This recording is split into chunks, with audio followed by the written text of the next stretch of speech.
All right, so we are here with Terry Trent today from the Freedom Trader. And Terry, I would love to ask you a few questions about investments, stocks for farmers, especially. Like, I'm super curious to extract the most out of your knowledge and background. So thank you so much for joining. Awesome to be here, and always a pleasure to be with you and having a chat. So Terry, can you start by telling us a little bit more about your background and, what made you start investing and start this business? I think it was due to necessity more than anything else, because I came as a refugee child with my mum, single mum, because my father unluckily passed away when I was only 2. And I got to see how my mum, obviously into a brand new country, to struggle financially. She was doing 2 jobs. Early in the morning, she'd be at the factory, and metals factory, 10 hours a day. And then after that, I'd see her for maybe an hour, and then she'd be off to wash dishes at an Indian restaurant at night. And she did that pretty much for 6 days a week. And when I saw that financial struggle, I said to myself, even at a young age, said to myself, I want to make sure that she never has to do this ever again down a track once I grow up. So as a typical Asian kid, I studied hard, went to university, and got my dream job at one of the major banks in Australia in their graduate program. And only thing though, I ended up doing 60, 70, and even 80-hour work weeks. And at the time, highly hungry for success to climb the corporate ladder, so to speak. But what ended up happening was within a year, I literally collapsed 5 times and found myself in the hospital 5 times. Ended up changing me to realize that there has to be a better way to make a living and not have to go that. So again, necessity. And that forced me to find another way. And I thought, I've heard about the share market, and I always wanted to learn how to invest anyways myself. So that's where I went, and I just focused and went there. Only for the beginners here, obviously not everybody understands what a stock is and what it means to invest in the stock market. Could you just briefly illuminate for us what is the stock and how we invest and what does it mean? Yeah, the stock market is an incredible asset class. A few asset classes which do generate a lot of wealth for a lot of people. And a lot of people see stocks as like a stock code. They hear it on the news, they see their friends or hear their friends talk about stock tips, etc. Yeah. But the one thing that if they were to focus on and see a stock not as a stock code, but a share of a business. So when you buy a stock, you actually physically own a share of a business down a track. It may be, say, the likes of Apple, Google, Johnson & Johnson, etc. So when you buy a share or a stock, they're the same thing, same words. Different countries call it different things. But when you invest in a stock, you are now buying a share of a business. And when they succeed, you also succeed in your investments. So you share in that success. And that is through either capital gains as the stock price goes up, or secondly, a lot of the stocks also, because they make a lot of money, they also pay what they call dividends, and they share their profits to their shareholders, like ourselves as a stock investor. So that's what a stock is. Perfect. Thank you so much for clarifying that. So, I speak to farmers every single day, and I see that a lot of them lack the knowledge in the stock market, and a lot of them, they gamble around, or they hear from, other people, you should do this and that. And I think that increases a lot the risks in this environment. So yeah, can you tell us a little bit more about why do you think they lack this knowledge, and what does this mean for their business, for their, cash flow, and for the stock investment itself, for their portfolio? How does this interfere with the risks? It's probably I believe it's the fault of our own education system. Because as we all know, when we go to school, we learn all the different topics, different subjects, but there's never a topic about managing one's funds, how to create financial wealth for oneself. So it's all about just history, geography, and all those type of topics, which is great. There's nothing wrong with that. But I think it's that lack of education that not only farmers, but pretty much the general public also lack, and they never get that until down a track if they find a mentor or someone that can teach them that type of thing. So that's one thing. And the other thing too, especially with farmers, they're taught really about farming. So when their parents talk to them, it's always about farming, because their parents always had that dream of one day passing the farm over to their kids. So they've just learned everything about farming. So they're just very narrowly focused on the farming side. So their parents, for one, don't talk about the investment side. But the other thing too is that because the parents also have never been exposed to the share market or other forms of investment, that's all they know. So it's not really the parents' fault. It's also their education, which they never got exposed. So that exposure or lack of exposure from the education system just went from generation to generation. So I think that the biggest risk that farmers have is not being educated properly in regards to share market investing. And then when they have some money from cash flows from the farm, they start investing. A lot of times they do, like what you said, take tips from family and friends, at a barbecue, at a local pub, and they just follow what other people do. And that's, to me, that's one of the biggest risks, because they're literally just putting their money and, fingers crossed, hoping for the best. Yeah. And of course, as you know, sometimes you get lucky, it does work out, but most times when you keep on doing that time and time again, you'll find that you'll end up losing a lot of money over time instead. So I think that's the biggest risk, and really to change that is just to get that education. Yeah, and I would add into the risks as well, and you can rephrase what I'm saying. I would add as well the risks for the business and for the farm, like the succession plan, everything else, like everything at risk. It does, because all the focus is on the farm. A lot of, even when I talk to a lot of farmers, they say their retirement plan or their pension plan, their superannuation is their farm. That's all they have. So they're not diversified. So they really need the farm to work out well. So for me, I believe that one should have that diversification where there's the farm, but there should be something else on the side, which I call off-farm wealth, and always, while they're building their farm side, to also build off-farm assets and off-farm wealth as well. So you obviously talk a lot about cash flow, right? And we were talking about the farmers before, that they had this education around the farming and obviously around property as well. Can you explain to us, the difference, especially for farmers, between owning land and actually having the cash flow, and how this interferes in the day-to-day business, as well as in, short, medium, long term? A lot of farmers, whenever I talk to them as well, because I've interviewed and spoken to thousands of farmers actually over the years, and what I find is most farmers are actually asset rich. So they've got a lot of farmland, they've got a lot of farm equity, and a lot of farmland because it's passed through generations. So they've inherited, in some cases, tens of millions of dollars worth of farmland, and in some cases either having very low debt or even no debt. So they've got that farmland equity. So that's a long-term asset. In terms of the, short and medium term and also cash flow, the problem is with farmland, unless you utilize the farmland to, of course, you use it for farming, but then unless you also utilize that equity to also invest as well, there is no cash flow until one day you sell. But as we know, most farmers don't sell. They hold on to it, hoping to succession plan, pass it down to the next generation. So really, they always see them struggle cash flow wise, but in actual fact, they're actually quite wealthy on paper, but they don't see that because it's never been cash flow. And as we know, we can't eat capital gain until we sell. So we need cash flow to pay the bills, put food on the table. So it is vital that there is always the farm side where the farmers should try their best to make sure that there is a positive return on the cash flow from the farm, but also while they're doing that, maintain this side and grow this side even from scratch. Start growing this side. So down the track, they've also got another asset that generates the cash flow for both short term, medium term, and long term. And then that gives it that stability. So as we know, farming is not stable. You have up and down moments, almost like a roller coaster ride. And if we can have that cash flow, they're going to be set. And they'll feel, one, financially free, but also much more stress free in life to look after their family and knowing that even if they've got a bad season, it's okay because this side can take care of things financially. Yeah, exactly. And that's going to leave, not having to take any extra debt. You can talk about it. Yeah. I mean, a lot of farmers, what I see is that they know the one thing, which is farming. So when they see next door neighbor be on sale or they see another cheap piece of farmland, because that's all they know, then they want to expand. So then they buy next door neighbor, etc., or more land. And then of course, when they have got bad time, they also take on extra debt. Like you said, they always go to the bank, increase their overdraft loans, or they've always got a limit and they max out their overdraft loans, which is taking on more debt. And they really always hope that rain comes or there's a good weather, that season becomes good, and then they can pay down their debts and the next season do it all over again. Which is always very risky in my books. So now that we are getting into the debt conversation here, I talk a lot with a lot of farmers and they usually ask me, okay, I have a lot of debt. Should I start investing in the share market or stock market, or should I wait? What is the best time if you have debt in your farm? Right. How do you analyze that and make the correct decision? Yeah, I think a lot of farmers who have debt will always probably have some form of debt, whether it's long-term debt for the land or taking over the family business, or there's that shorter, medium-term debt, which is the overdraft loans. And that always fluctuates because a good season comes in, they'll pay that down, and then they'll redraw it back and then go back into the farm again for the next season, preparing, buying either the feed for the cattle or buying seeds for the next season to plant. So there's always going to be debt. So the one thing I always say is that as long as it's manageable and that there is some form of cash flow that pays down the debt or at least pays the interest, you should start investing, because to wait and not invest and wait till one day you're debt free, which won't happen for farmers. I just don't see it because they always take that debt, draw it down, pay it down, and then they redraw it. So that means that they will never invest.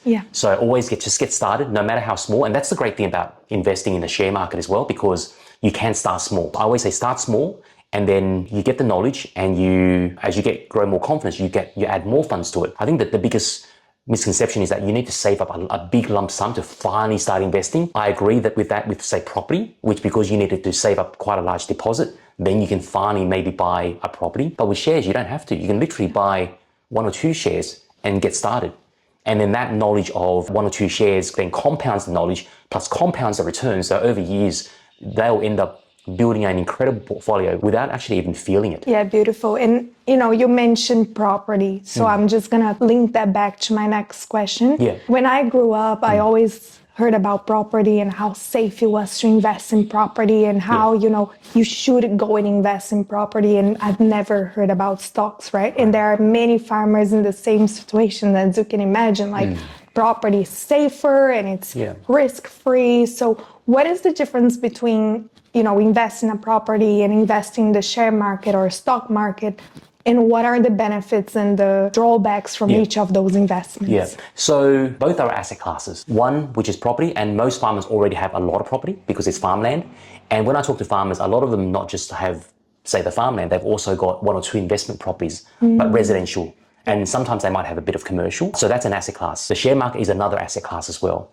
And I know people think that I'm the stock guy and I say property sucks and you should never go there. No, I believe that one should have both, especially if it's your own house, for example, and definitely farmland, that's yours.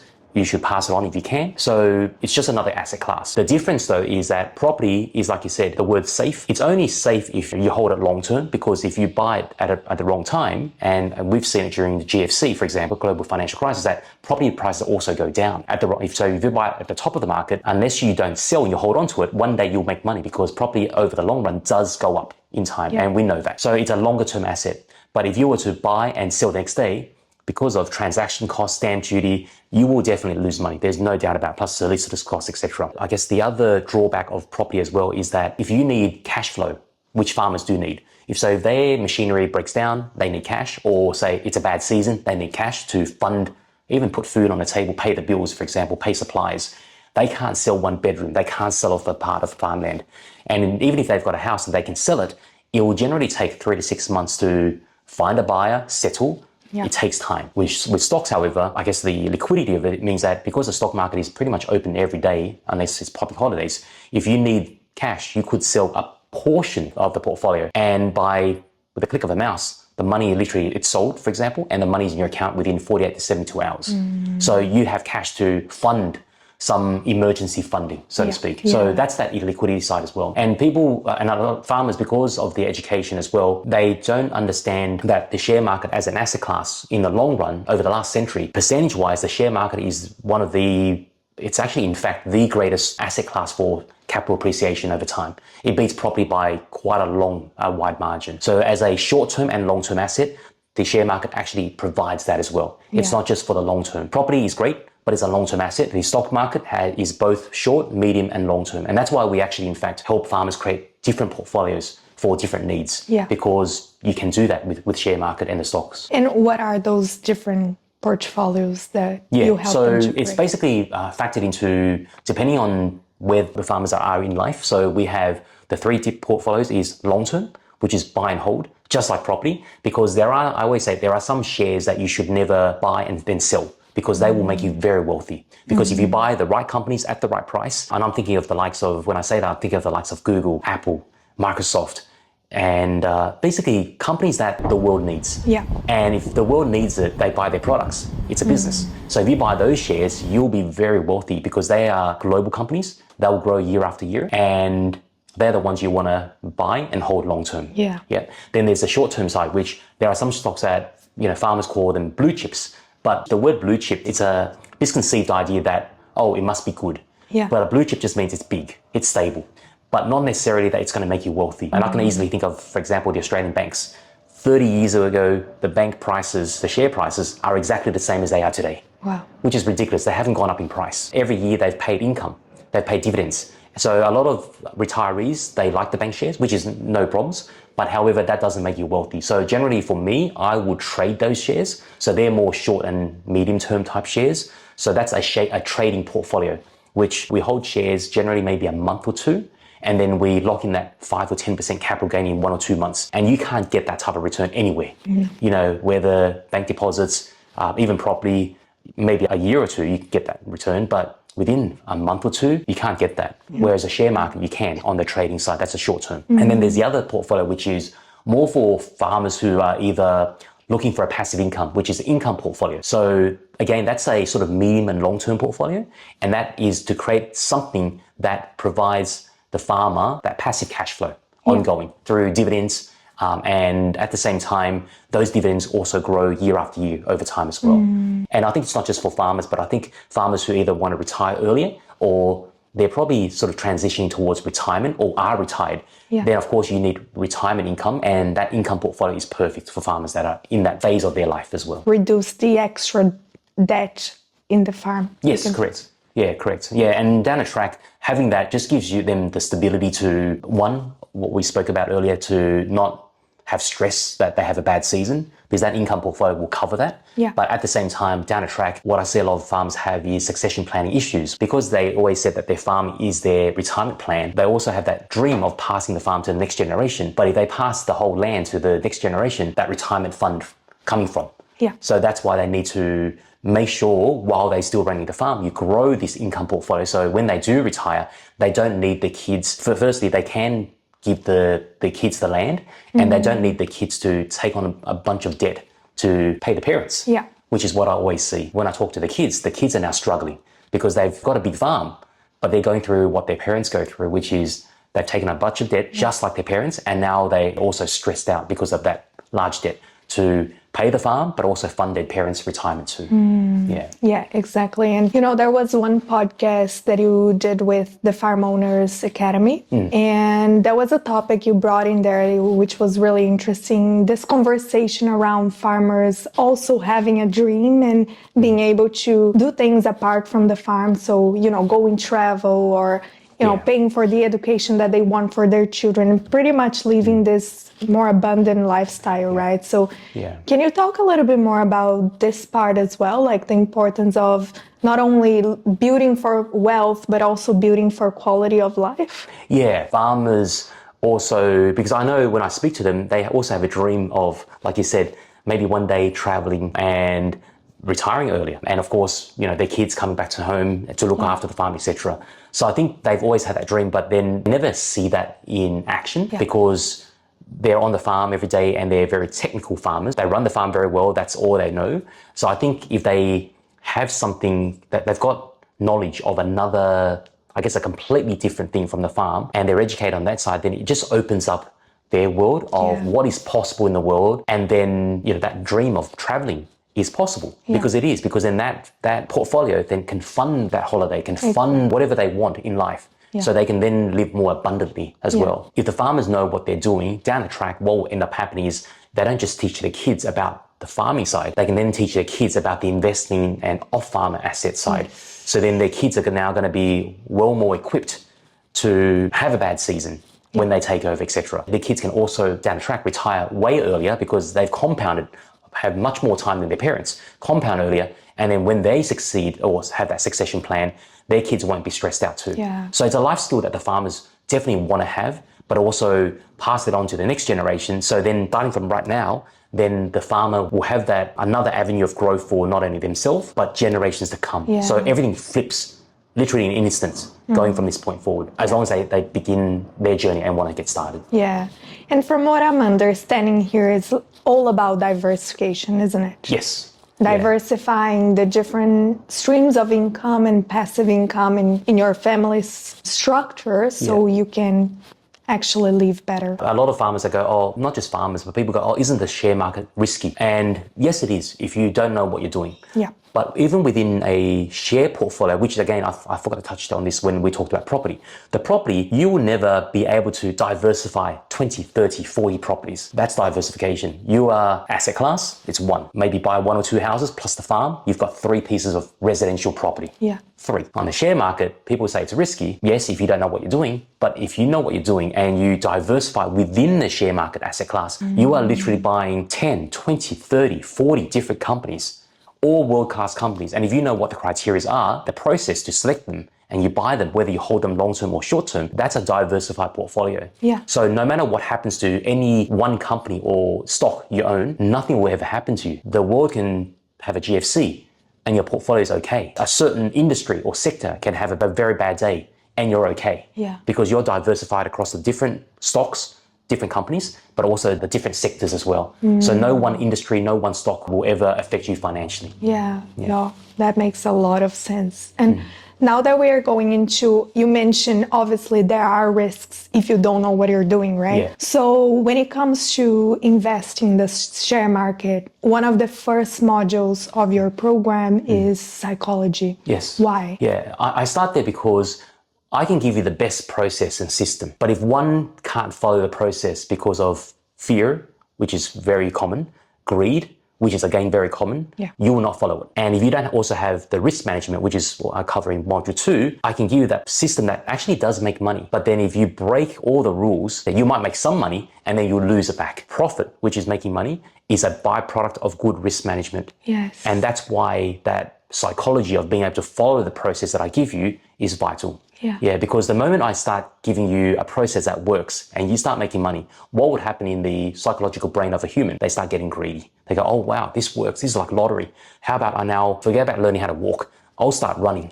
Yeah. And as you know, now actually I'll start doing somersaults because I think I'm good enough. And then as you know, if you don't even know how to walk, you'll fall. So I'd rather teach you how to slowly walk, which is the psychology part, the risk management part. When we get the foundation right, nothing's going to hurt you down the track. So psychology is important. And there's this saying from Warren Buffett, one of the greatest investors on the planet: be fearful when others are greedy and be greedy when others are fearful. So, and I think that the good thing is, and just from speaking to so many farmers, and plus we've got over 500 Aussie farmers and Kiwi farmers as our members and students now, is just from seeing them as a whole group. And out of my 1,500 plus students, as a whole group, the farmers are one of the best investors that I've ever seen. And the reason is that they have that psychological makeup. Patience, they're used to that because they plant and they know they need to harvest in 6 months, 1 year down the track. City folks don't have that. So they've got that. Persistence, farmers go through a lot of, would I say, shit to be profitable. So they're persistently always trying, and one season's okay, we'll keep on going, we'll keep on going. So that's investing. And the other one is process driven. You know, you wake up 5 in the morning, you know what you need to do, your parents have taught you, you keep on doing. And that process is always the same. You just don't break it. So the process, again, is what I will give the farmers. And again, that links back to psychology, because if I give you the process and you don't follow it, it's not going to work. So the farmers already naturally have that 3P in them already. So it just works. And that's why when I see and I hear, when I go to our Farm Owners Academy and I just go there to say hello, and then some of our students come, they recognize me, so they come and tell me their results. I literally had one of the farmers come up and said that, oh, Terry, tell you some good news. She's been with me for about 1.5 years, 2 years. And last year she scaled and then she started investing in self-managed super, and it did 32% for the year, which is amazing.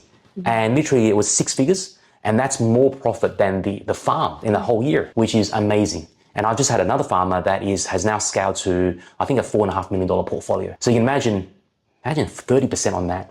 That's a million, $1.5 million return on a portfolio. Imagine what this can do for your farm. Like having this extra cash flow so you can hire more people, step away from the farm, hire managers. And actually, you know, in the succession plan for the kids, having all the structure and not only handling the farm without the, you know, all these people managing, etc., which actually becomes a business, right? Yeah, and that's what a lot of farmers also don't have, because those who haven't gone to a farm course, they are technicians. So when I talk to them, they're very good at what they do. Shearing the sheep, tending to the cattle, etc. So that's what they do. But in terms of when I ask them about drawing even a salary, most of them don't. They're just drawing what they need from the farm. So they're not even running it as a proper business as well. Yeah. Which I always encourage farmers, get that education on running the farm better and start to pay yourself as well. Then you can then take that money to also invest as well. Yeah. Yeah. And you're right, because a lot of farmers, when they have say, excess cash flow, 50, 100,000, they're very happy. But then what ends up happening is they take that cash and they go buy more farmland, buy more farm equipment. Cash flow could be reinvested doing 10, 15, 20% returns. Exactly. So it's another avenue which, because they've never been exposed, it's not their fault. It's just that they've never known another world. Yeah. And that's what we're trying to give them, that another world. And of course, in the end, it's up to them to decide. But if I can expose them to that world, then now they've got farm. Okay, we've got extra cash. What should I do? Maybe I should...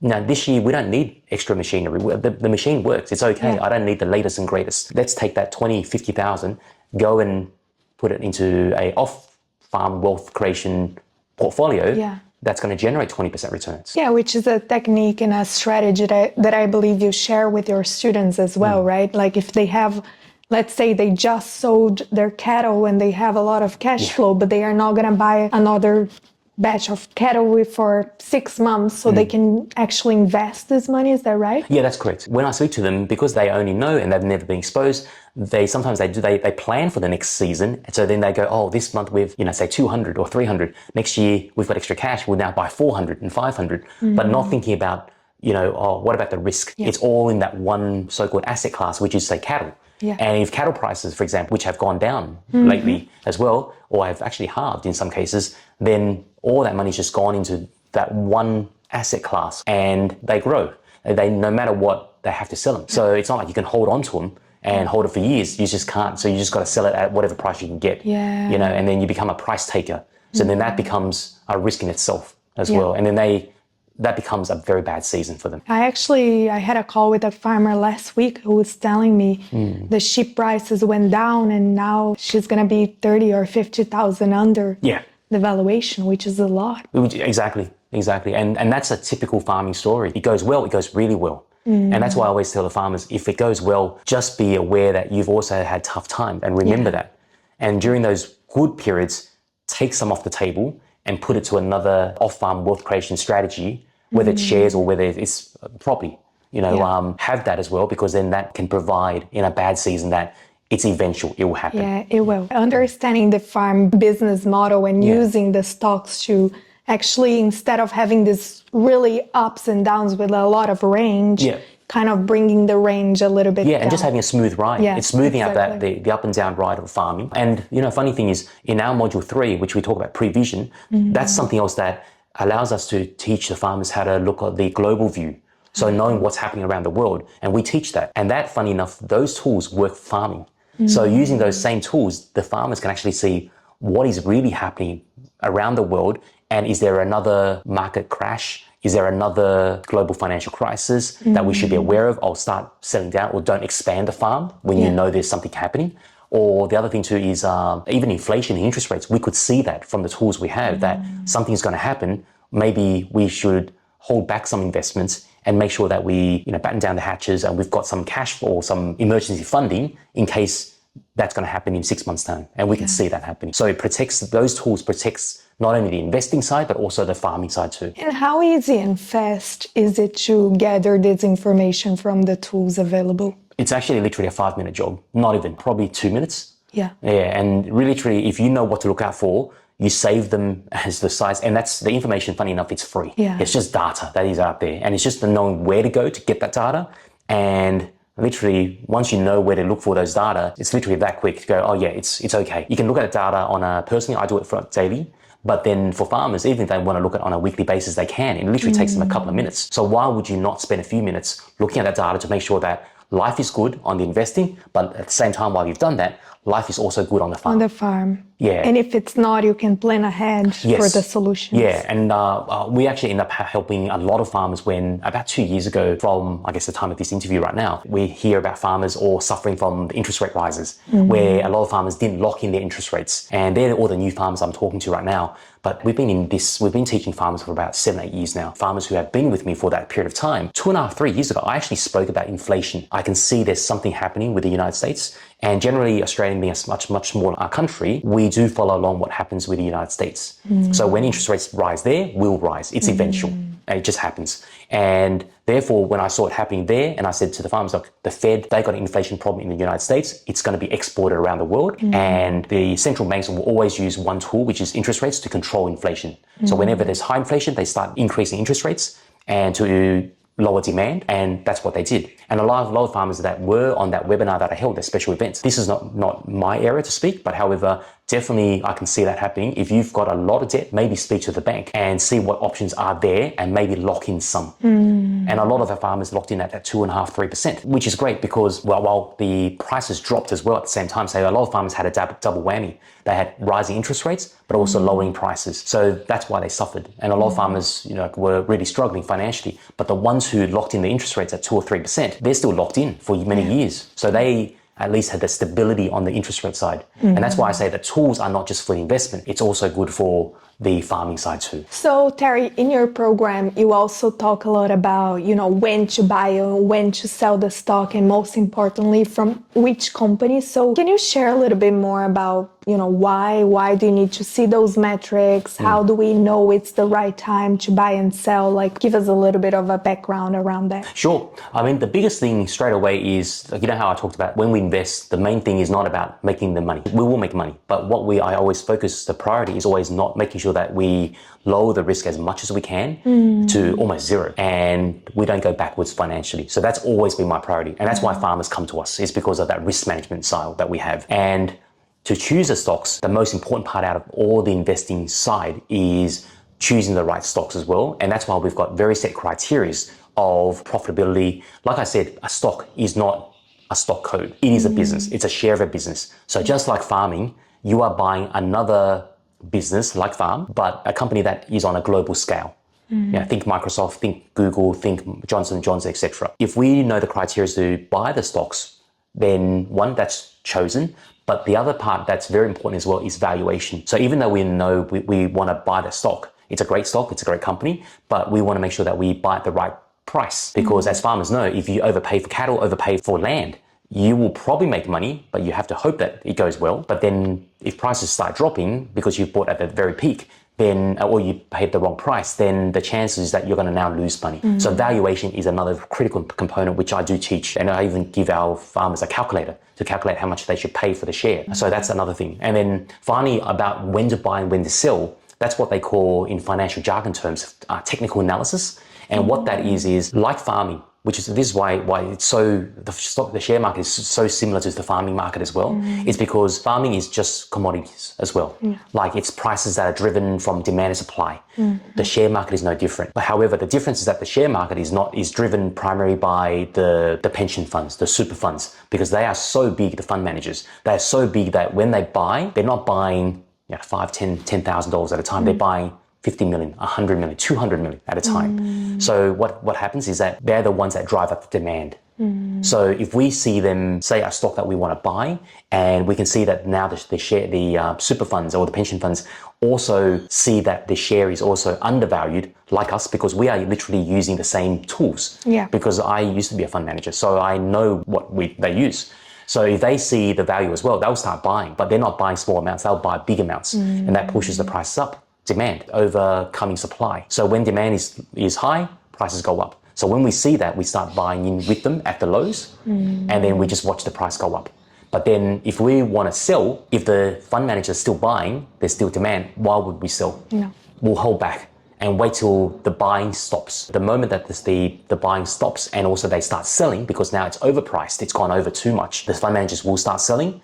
And we see that, we've got tools to see that, then we will sell with them as well. So that's how we lock in that price differential. Buy low and sell high, but I want to make it clear, we never will be able to buy at the very low and also sell at the very top. We just take 80 to 9% of that middle section. And that's how, when I talked about the three portfolios, the trading side, that's primarily how we do it on that trading side. And just, obviously, you don't do daily trading. So what's the difference between daily trading and the trading that you do? Big difference. Day trading is when you buy in the morning and literally within hours or by the end of the day, you've sold. That's day trading. So that means that as a trader, a day trader, you got to sit in front of the computer screen and watch it, which no farmer has the time, and it's extremely stressful. And I did that for a couple of years. And in the end, I just found it's a complete waste of time. What it did is gave me thicker glasses. So a complete waste of time, don't do it. The way we do things is when I say the word trading, we generally hold the share for about 1 or 2 months, because when we buy in, we know it's quality. Yeah. We know we bought at the right price, and we know that fund managers are buying in. So we hold it for about a month or two, because the fund managers are buying daily. So it just pushes the prices up and up and up until they stop buying, they start selling. That's why I said that 1 or 2 months on average, but sometimes they buy so much that maybe it might go for about 1 or 2 weeks and we sell it out. Yeah. But we are not day traders. We generally hold something for on average 1 or 2 months. And it feels to me that timing is essential for this type of investment. So can you give us some example of, when timing was super important? Yeah, if you are trading, the good thing is that because you're not day trading, you don't need to be in front of the computer screen. Yeah. It's literally, we know that we want to buy something, and you can literally put an order and go to sleep. And then the market, when it's opened, it will do it for you. So, or when you're on the farm, it does it for you. So you don't need to physically be there. You can put on the order as well. And how long does a whole thing take? On average, and I've seen a lot of farmers, even on our interviews, they talk about on average 15, 20 minutes a day. Yeah. And that's the time that you need if you want to be active and trading the market. But some of our farmers who want to be more passive and long-term investors, they generally spend maybe half an hour to an hour a week.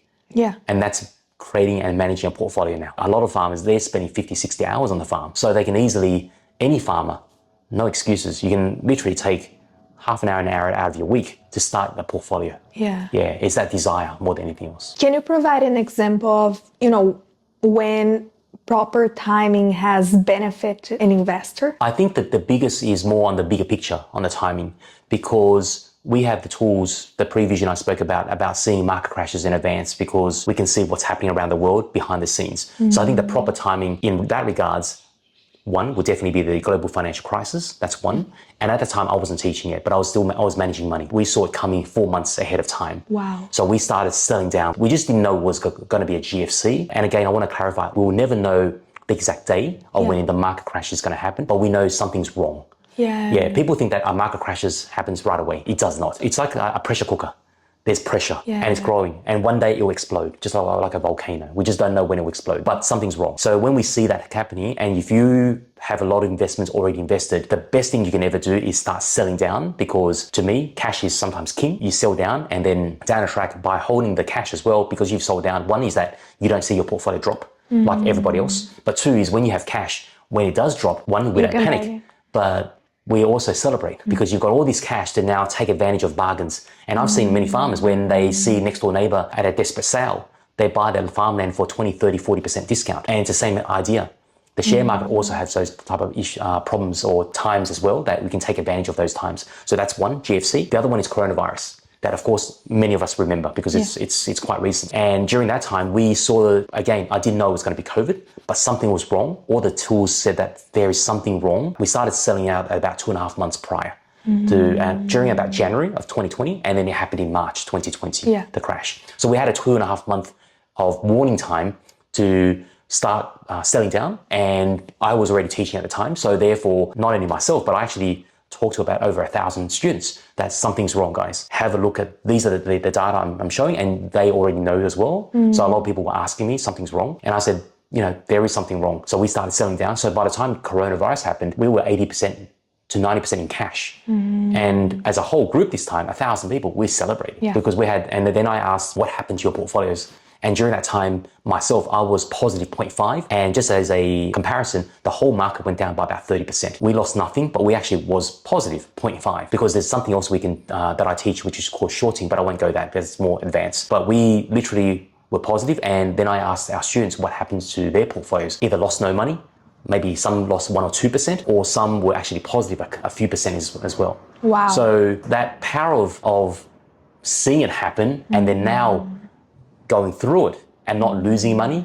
And most people can't say that during COVID, they lost no money. No. And that as a group, a lot of our students who never experienced a real crash by having the education and now seeing their portfolio not go down, they realize that the system works. Everybody can make money in a good time, but it's when the bad time happens and you lose no money, or you actually make money, that's now called skill. Number two, another instance is the Russia-Ukraine, the invasion. So again, we didn't know Russia was going to invade Ukraine. So this one was about 2 months of warning time that something's wrong. So we started selling down. And when it actually happened, this time we didn't celebrate because obviously it was an invasion of a country. Yeah. But financially though, we were protected because we had a lot of cash.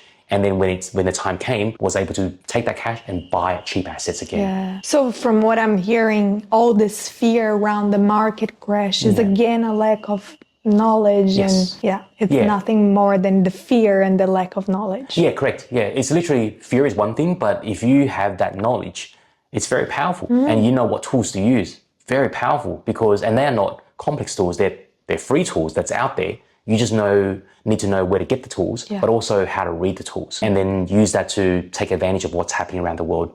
So I always say it's almost like surfing, with the waves and not getting caught up in the waves. So Terry, obviously, I think we got a really good understanding around the when to buy, when to sell, and the timing, how important that is, analyzing the market, the provision, everything else. What about companies? How do you know what are the best companies to buy from? And can you give us an example of some students that after learning the skill of when to buy from a company, they, succeeded even more? Yeah, so the company is, like I said, it's the foundation of everything because a stock is a real business. And real businesses have always the same metrics. Is it profitable? Is there a positive net profit, for example? Then other tools like return on the equity, the return on the assets. So a lot of the metrics that is measured for a farm to see if a farm actually works well is a profitable farm or what they call a freedom farm. Those metrics can be transported across to the investment side as well. If you learn this, you actually run your farm better, funny enough. So, Warren Buffett actually said he's actually a better businessman because he's a better investor, but also vice versa. He's a better investor because he's a better businessman. So those metrics are exactly the same. So literally it's knowing those criteria of how to select the companies. And we've actually got a free tool that I recommend all our farmers download. And it's part of our farm, the bundle as well. So just go to our website and download that. It's free. And those are the metrics that will allow the farmers to choose the best stocks and the financially strongest stocks that's out there. Yeah, so definitely download that. And then also, obviously, you mentioned that you only invest in the best 2% of the companies out there. Can you talk a little bit more about why do we have so many companies in the share market? I think if they are not good to invest. No, companies are out there to raise money. I won't say startup, but they're small companies and they become a big company because they need money for growth. So they always tap into the share market to get the money from investors like you and me to then fund the growth. So that's what the share market is really for. It does not mean that the share market is there to serve investors. It's there to serve the companies. And the term float or IPO, initial public offering, that's that term where they raise money.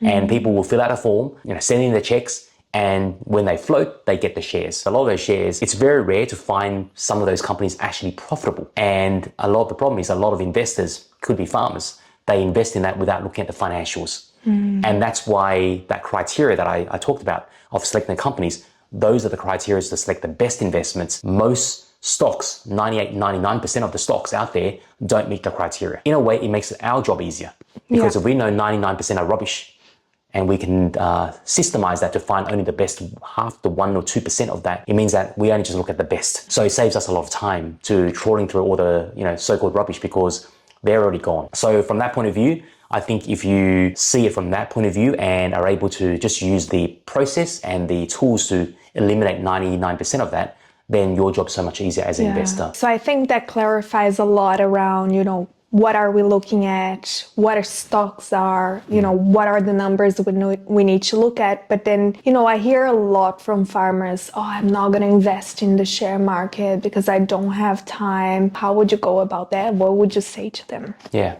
I always say that time, it's how we manage our time. Because I already know farmers are very busy on their farm and they're already spending 50, 60, sometimes 70, 80 hours a week on the farm. Yeah. And they're just going through the motions. But if we give them a system that does not take much time, but however is going to affect the rest of their life because it's a life skill that they will use from this point onwards and all the way to retirement and post-retirement. Yeah. But on top of that, change the next generation. Even if I told you that it takes you, 40 hours a week to learn it, one should still do it. Yeah. Because it's going to change your life. Of course, it doesn't take you 40 hours. It's really to learn something that important. It's only a few hours per week to learn it. And then to implement it, it's even lower because I've actually already systemized it where all the systems are in place. So you know exactly how to set up the systems. And then the time only takes, like I said, 15, 20 minutes a day. And really anybody, including farmers, can find 15, 20 minutes a day in their day to do that. And I always say, maybe watch one episode less of Netflix and do it because it's going to change your life. Netflix is not going to change your life. And again, it's around the priority, isn't it? Around the lack of education, which makes the lack of priority in the stock market, in investing. And all farm investments, they are so down in the top priority of farmers, but then actually they stay in this hamster wheel all the time. What would you say to someone that is in this hamster wheel, trying to start, but then having all this, what about time? What about, how am I going to commit to this? Like, what would you say to them that could motivate them to see the big picture and how important it is? Are there any time management tips or skills that you can give to them so they can start? It's not even time management because as we know, if we desire something, we'll find the time. Exactly. It's simple as that. So I would say, instead of trying to find time, ask yourself, what is it I want? How many years do I want to keep on doing this? Do I want to retire in 5 years' time, 3 years' time? And you set that target. And once you have your target, then the other question is, how do I get there? And you'll find that help. You'll find the resources. And we've got the Freedom Trader site has so much resource that's free. You can access the free masterclass that we run regularly, the stock checklist. So all that is there. Even having a phone call chat with us is there. It's available and it doesn't cost anything. So it's more towards, I think, the desire. As long as that you have that desire of this is what I really want and you want to get out of the hamster wheel of day-to-day grind from the farm, then put it as your priority. Because if you don't do this, 5 years down the track, it'll be exactly the same. So why not just make that change right now and just decide? Simon Sinek, I think, talks about the why. And yesterday you told me a really nice story of, when you went to walk on the fire. Oh, yes. With Tony Robbins and, having this why. Like you're only able to get in this flow state if you have the why, right? Can you tell us the story again? I changed my life. As I said earlier, I was not born with a silver spoon. So I was a migrant child and it was tough financially. And my biggest why, like I said, was really to help my mum get out of the financial situation and not seeing her work 2 jobs, 6 days a week, and sometimes 7 days a week. And I just didn't want to see that. And then my other big why was obviously I collapsed at working so hard at the bank, trying to climb that corporate ladder. So my why was finding another way to get out of it. And my mindset had changed. Yes, I could learn about investing, but I knew that my mindset, if it didn't change, I'd still be the same person. So then I was just looking for any mentor who could help me change my mind. And I always heard of the great Tony Robbins, etc. So literally he wasn't the only one, but he was one of the first that I encountered. And then at the time I paid a couple of $1,000s, which was a lot of money back then when I was just starting, when my salary was like $20,000 per year. And when I went to there, I could see other people who were also struggling financially, struggling in life, so to speak. So my why was change my mindset, and I did that. And one of the things that you mentioned was walking over the fire, or over coals. I think it was 2,000-degree heat. And, I didn't think I could do it. But it's like, okay, I've seen examples of people doing it, but my why was like, it wasn't to show off that I could do and fire walk. If this can't stop me, nothing will. So if I could walk through that fire, I can walk through anything. And that's why I got into state, which he did mentor me to actually how to get into state. And then from that point, just do it. It's taking that first step. Yes. And then the moment you take that first step, I didn't feel it. It was hot. I could feel the heat from my face, funny enough. My feet felt nothing. And that first step led to the second step. I take my third step. And of course, I had to move, I think it was like 10 meters long. So I had to make that step after step until the end. So I committed. So it's commitment, taking the first step and just moving one foot after another. Exactly. And then I ended up at the end and we celebrated. And I looked back, it's like, wow, I would just walk through fire. And that was it. Yeah, because it's never going to be the right time, is it? Correct. Is there ever a right time to walk through fire? Of course not. But my why was just so driven at the time that I just did it. And then it really did shift my mindset. And I remember coming back to my mum and my mum said, how was it? And I said to my mum, I was a bit cocky at the time, I was only 19. I said to my mum, we'll never have to worry about finances ever again. And I had no idea how I was going to do it. Wow. I just knew I was going to do it. And I actually said to her, we're going to be very rich. I would find the how, and then going through that process or just starting, all the, they call it the power of attraction, but all the help, all the resources over time came by. And, were there setbacks along the way? Of course there was. Yeah. But I just knew that my why was to become financially free. Yeah. So I just one step at a time, and I got there before I was 30. Which leads us back to psychology, not letting your mind say, oh, it's going to be overwhelming or hard, or trying to get everything before starting. What you actually need is to make the first step. Yes. Because everything is going to come after that, right? Yes, yeah, correct. Again, it's the why, not the how. Yeah. The how will come. It's doing the why. Your why is strong enough, that how will come. Yeah. And they always say the master appears when you're ready, the student's ready. Yeah. And that all my masters and my mentors along the way, they came along. Is that why you also added a Facebook group and all the community components to your programs to give them this mindset shift as well, and the ability to communicate with other farmers? Yeah, we have those Facebook groups because one, it's like sometimes investing in trading might feel like it's a lonely sport. You're doing it alone in your office, in the farmhouse, etc. But really, you're going through it with many other farmers who've gone through the process, and that community allows them to feel safe. I always say there's no dumb questions. If you're feeling scared about something, you ask. If you're unsure about something, you ask. And not only myself, but other farmers, other students that have been with me for many years, because I've helped them, they've jumped in and they will help and answer those questions on as a veteran of the program as well. So Terry, I would love to ask you a few more questions to help farmers in their journey to invest. Yep. There are two things that you mentioned in your program that farmers do. So the first one is using super to maximize your results, etc. So we are going to go into that. And the second one is using the equity from the farm. So can you just briefly explain this process? One thing I want to clarify is that superannuation is nothing but a tax structure. So it's not an investment strategy. People go, oh, I want to use my super as a strategy. It's not a strategy. It's a structure which is tax effective. So, and I always say that best not to touch your super until you know what you're doing, because that is what you're going to retire on. Funny enough, most farmers don't even have superannuation because they treat the farm as their super. So I would highly encourage that they speak to their accountant and see how they can actually start up even a super fund. Maybe not using our program yet, but to at least start up a super fund to start accumulating some super to then migrate, once they know what they're doing, to a self-managed super fund. And the reason why is that the benefits of a super fund, which is a tax structure, is that the maximum tax is 10 to 15%. Yeah, so rather than if you invest in your own name and you buy and sell, you might be taxed 30, 40%. So why allow the government to take most of the money from your hard efforts? So the super fund allows that reduction of tax pretty much immediately. So I say 10% if you're holding something for, buy and hold more than 12 months. But then on 15%, even when you trade, it's maximum tax at 15%. And that is incredible because it's more money in your bank, that you hold back. They can then reinvest it to make more money, still tax at 10 to 15%.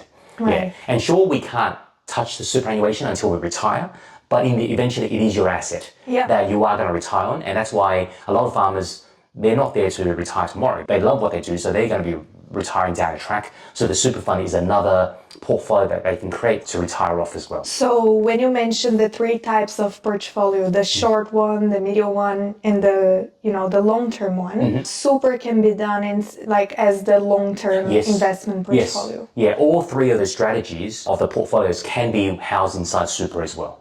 So it's just a structure to house, whether it's one portfolio or two portfolio, it does not matter. It means that you can do short, medium, long term, or within super and be taxed at sort of 10 to 15%. So that's why super is highly beneficial. But I always say that you start small outside of super, get comfortable with what you're doing, and then scale, and eventually you manage your super. And a lot of our farmers, on average, is probably 18 months to 24 months before they start scaling and using superannuation to invest as well, using our Freedom Trader blueprint process.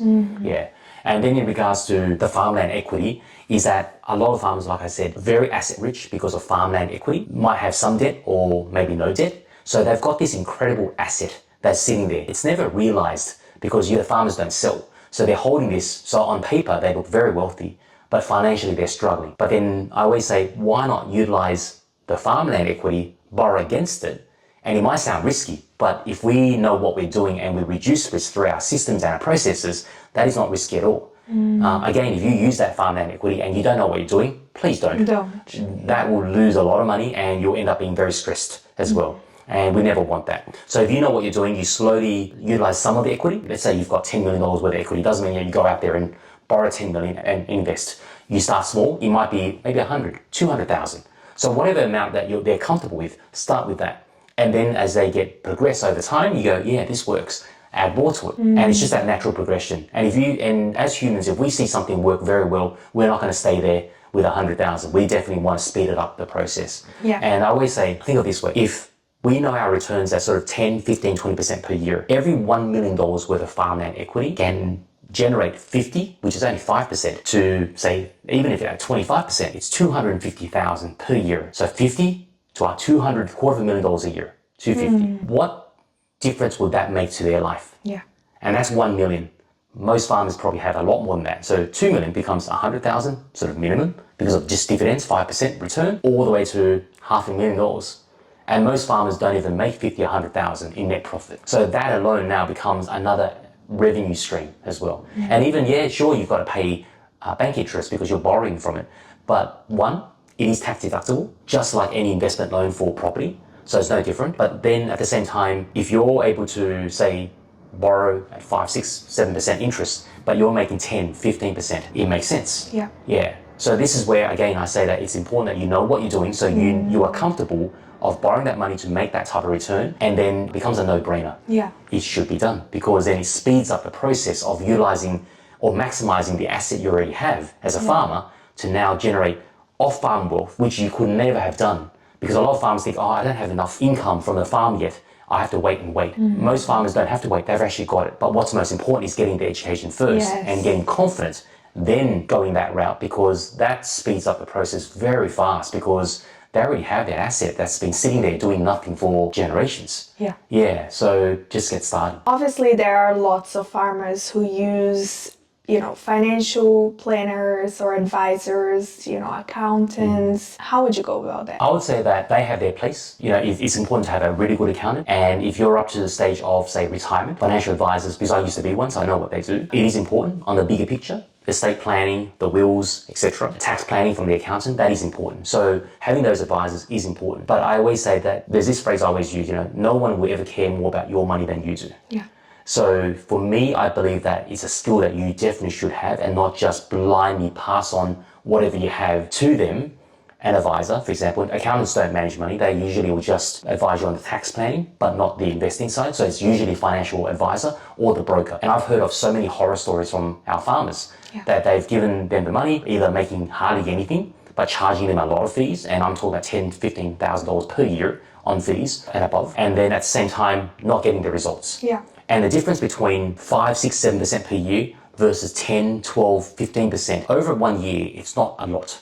But over 2, 3, 5, 10, 15, 20 years, it is different. I remember doing like a masterclass and showing 7%, 15 and 20%. It's not double the return. The end result is 20 times your capital. 20 times. So it means having a good retirement and a very prosperous retirement, or even having a struggling retirement, so to speak, to a very prosperous one. So it is important that you have that skill, you learn it, and you take action, do it. And then funny enough, the financial advisor will then ask you, how are you doing it? How are you doing this? Because the result that you're doing is going to beat a lot of the funds that they will put you into. Because financial advisors, they don't manage the actual investing. They find funds where they're allocating your money towards those funds. It's external investment. So it's not the advisor finding you the shares. They usually don't do that. It's usually another fund manager, another layer, so to speak. So then again, more fees as well. So basically what you're saying is independently if they want to go for a financial advisor in the future or not, having the skills and learning everything to be able to challenge the advice, to be able to, sit down and say, oh, this number doesn't look great in the company. So why are you choosing this company, right? Yes, correct. It's being informed. So when they're not performing, ask them why. And most cases, the advisor will, again, look at the bigger picture, but the investing, you'll probably do it yourself because your returns are better than them. So there's no need for them to invest your funds. You're actually investing yourself, but you have them overlook things on the bigger picture side, the tax planning, the estate planning, those things. The investing should not, to me, I don't believe if you've got the skill, you need a financial advisor for the investing side. Yeah, and if you still want to, that's fine. But then you can now, like you said, challenge them. It's like, why am I buying this stock when it doesn't pass my criteria, for example? Now that we're coming towards the end, just summarizing, what are the main reasons why farmers would benefit from investing in the share market, and what would that generate in terms of cash flow, etc.? Can you give us an overview? Yeah, I think farmers have a very concentrated asset base, which is the farm and maybe one or two, like I said, one or two investment properties maybe, and everything is very illiquid. If they need emergency cash, they can't access it. So I think it's vital, not just important, but vital that they start creating a liquid portfolio, which is the share market side, and then, but doing it in a safe manner as well, and then start creating this side. So this side starts giving them not only a liquid asset base, which if they need to, they can access that as emergency funding, but also the cash flow basis, because you are trading stocks, buying, selling, and making money from that trading side, but also the dividend side, the income side, which is from that income portfolio, that they will start seeing dividends getting paid into their account, and that can potentially supplement their current farm cash flows if they need to. Yeah. So it is important that they actually get started on that side, no matter how small, just get started, get the education and get started. And then as they see it work, start scaling and adding more, and then moving to what we spoke about, maybe the self-managed super fund, and using the exact same system and managing their super fund using that, but also the farmland equity, and then moving into that side as well. Yeah. Yeah, so there's a lot of resources that farmers already have, but it's just that because of the lack of education that they don't have yet, because of the fault of our education system, if they have that, another world opens up. Yeah. So therefore, their worldview will change, and they'll see much more different avenues of wealth creation and not just a farm. And that changes everything. Can you give me 3 questions that you would love to ask the farmers that would help them to make this decision to start? Number 1 is why you want to do this. So what's the big why? That's number 1. Number 2 is where are you financially right now? And then the other one would be based on where you are now, if you decide that you want to stop farming or you want to retire much earlier than you and had anticipated, where's the income going to come from? Are you okay financially? In the end, it's that motivation that's going to get them to actually get started, because if they stopped, there's no income. And they can never get off farming, so to speak, and pass on their farm because they don't have another asset base. Perfect. I heard this phrase before, which is the best time to invest in property was yesterday. So would you say it's the same thing getting into the stock market? Definitely, because there's so many companies that, even Apple, that went up like 4,000%. The best time to buy Apple was back then when he had all the bad news and, Steve Jobs is leaving, etc. So when he actually came back to Apple and reinvigorated Apple from day one. Yeah. So he's obviously got kicked out, and people who don't know the story ended up being called back, and Apple was worth nothing. Yeah. And at that time, the best time would have been investing at that time. But then, where is it today? It's a $3 trillion company from a couple $100 billion.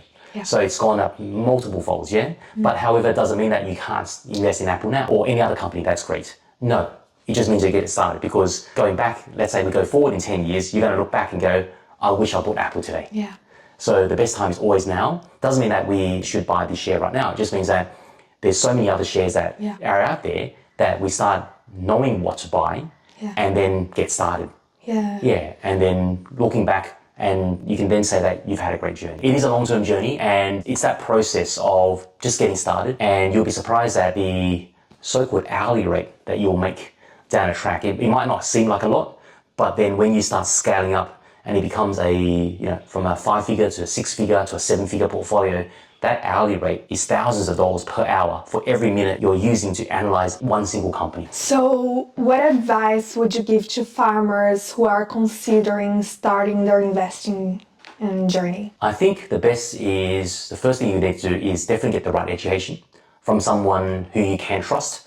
And I think it's even more important that from someone who has done it before for himself, but also have managed other people's money. Because there's just so many other mentors out there or gurus out there that have actually never managed funds on others' behalf. Yeah. And it's a very big difference, because when someone manages, like I did for other people, our priority is not about making money. It's in fact about not losing money and not going backwards and having to face the investors. So that was my number one fear when I was investing. So it was all about protection first, and then making money, funny enough, was the byproduct, and it was the easy part. Yeah. So that would be the number one. What would you suggest to farmers who are considering starting their stock investment journey? Great question. I think the first number one thing would be to get the right education from someone you trust. And it's important also that the person who's teaching you has not only invested their own money before successfully, but also has managed other people's money. Like myself, because it's one thing to manage your own money, but when you're managing it on behalf of others, your number one priority is actually not about making money. It's also about not losing money, not going backwards. So risk management is paramount. So make sure that whoever's teaching you does have that pedigree of that they've invested money before on behalf of other people. Yeah. So that's number one. The other thing is that, I talked about risk management earlier as well. It's important that you look at the numbers. When you go backwards, you are compounding backwards and rather than compounding forward. And when you're losing money, it takes a lot more percentage-wise to actually get back to where you were. And the numbers easily show that. Number two is that I always say that compounding waits for nobody. So the longer you wait to actually get started on the journey, you can have all the excuses you want, but the longer you wait, what ends up happening is that you waste time, you waste compounding time. So down the track, what needs to happen is that you need to take far more risk to then make up for the lost time that you lost from compounding. So you'll take on board extra risk that you should not have taken. So really just get started in the end. So that's I think my biggest thing is to get the education, get started. Yeah. And from all the resources that you have available, which, you are so generous in the amount that you have there, what is the one that you would say start here? I think that the one would be the masterclass. Because we regularly run these masterclasses. We've got the farm bundle, which all our farmers can have access to, and it's exclusively made for the farmers. So definitely get access to that from our website, from thefreedomtrader.com. But then the one thing that after they get access to that is definitely come to our free masterclass, because that will give them the education, the initial education to, one, see whether it's right for them, but also open up their eyes to what is actually possible. Because I don't run it like a webinar. I run it like a workshop where I'm literally teaching, but also the farmers get to do.